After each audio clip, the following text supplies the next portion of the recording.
Daf Yomi, Tractate, Bava, page 138, top of the page, with the words Kan Bitsovach Be'ikara. Excuse me one moment. Okay. Kan Bitsovach Be'ikara, Kan Meshoisek Mikora Lebesoif Toifach. Here in Rabbi Yochanan's statement is a case where he is shouting in protest at the outset. As soon as he is given the deed of gift, he states that he does not want it. In this case, he does not receive the property. There, in Shmuel's statement, is a case where he is initially silent when he receives the deed of gift, and is ultimately shouting in protest that he does not want it. In this case, he acquires the gift before he protests, so it is his. Rabbi Nachman Bar Yitzchak says, Zika loi al yedei acher b'shosek u'b'lesoif tzavach banu l'machloikes Rabbi Shimon ben Gamliel v'Rabbanon. Rabbi Nachman Bar Yitzchak says that if the owner transfers ownership of the property to him through another person who performs an act of acquisition for this other party in his presence, and he was initially silent, meaning when the act of acquisition is performed, but ultimately shouted in protest when the property is actually given to him, we have arrived at the dispute between Rabban Shimon ben Gamliel and the rabbis. Detanya, hakois v'nuchas v'la'achil, v'hoyu bohen avodim v'omar halo, efshi bohen. אם לא היה רבן שני כהן, הרי אלו אוכלים בתחומו. רבן שמעון בן גמליאל אומר, כיוון שאמר הלא אי אפשי בהן, כבר זכו בהן יורשין.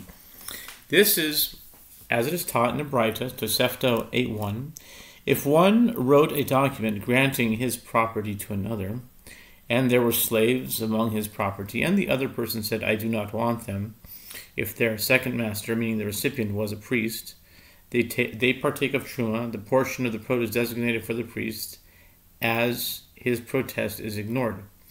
Rabban Shimon ben Gamliel says, once the other person said, I do not want them, the giver of his heirs have already acquired them, and they are the slave's owners. And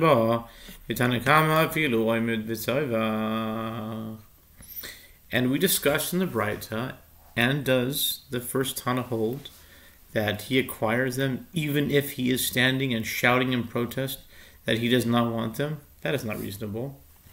Rava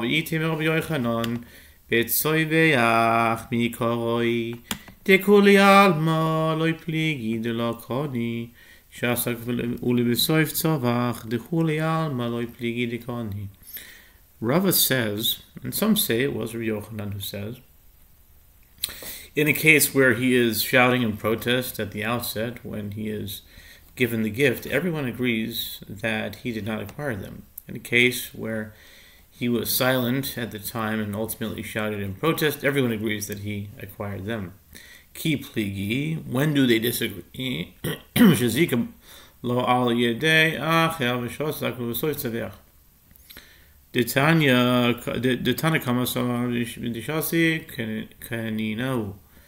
The Hai Dekot Tovach Mihadahu Dekar Hadar Be. When they disagree is in a case when he transfers ownership to him through another person, and the recipient was there and was silent. And ultimately, when he actually received the slaves, he shouted in protest. As the first Tana holds that once he was initially silent, he acquired them, and the fact that he is shouting indicates that he is retracting his initial acceptance of the gift. His acquisition cannot be cancelled in this matter. If he does not want to own the slaves, he can sell them, give them away, or emancipate them. V'Rabban Shimon ben Gamliel Sofer hochiach soifoi al techila soi v'hai lo Sofer. And Rabban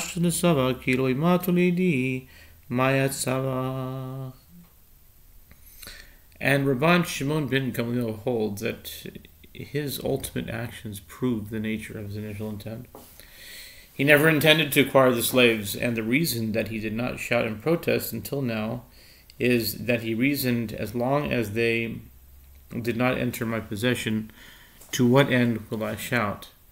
Tanu Rabbanon Shrimira Shomar Tanu Masayim Zuz Leploini Ushlosh Meos Leploini Ve'arba Meos Leploini Ein Oimrin Kol HaKoidim Ishtar Zoiche Lefichach Yotzo Olav Shtar Choiv Koyov Yikulam.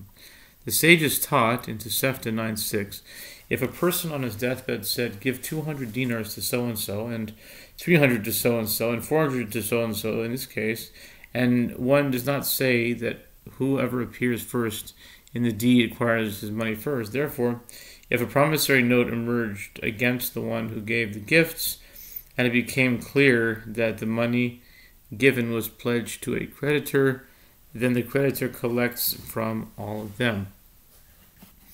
Aval Amal Tenu Masayim Zuz Leploini Yachav Leploini Yachav Leploini Oimrin Kol HaKoid Mishtar Zoich Lefichach Yotzo Olav Shtar Choiv Goiva Min HaAcharoin Ein Loi Goiva Mishul Lefonov Ein Loi Goiva Mishul Lefnei Ponov. But if a person on his deathbed said, give 200 dinars to so-and-so, and after him to so-and-so, and after him to so-and-so, then one says, anyone who appears first in the deed gains. Therefore, if a promissory note emerged against the giver, the creditor first collects from the last one of the recipients. If he does not have enough to repay the debt, he collects from the previous recipient. If he does not have enough to repay the debt, he collects from the recipient listed before the previous recipient. Tanu Rabbanon.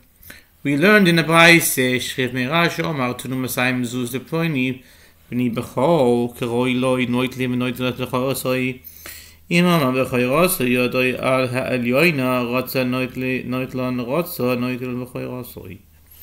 The sages taught in a Braita that if there was a person on his deathbed who said, give 200 dinars to so-and-so, my firstborn son, as is appropriate for him, the firstborn takes the 200 dinars and takes his portion as a firstborn as well.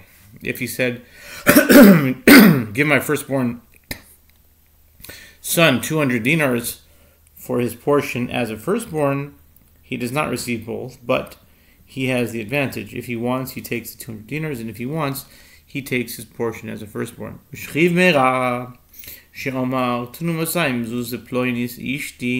Keroilo v'noitalton v'noiteres es ksuvoso. Im amar ksuvoso yado al hayoina rotza noitalton rotza noiteres ksuvoso. The Braita continues, and similarly, if there was a person on his deathbed who said, give 200 dinars to so-and-so, my wife, as is appropriate for her, she takes the 200 dinars and takes payment of her marriage contract as well. If he said, give her 200 dinars as payment for her marriage contract, she has the advantage. If she wants, she takes the 200 dinars, and if she wants, she can take payment of her marriage contract. And this concludes 138a.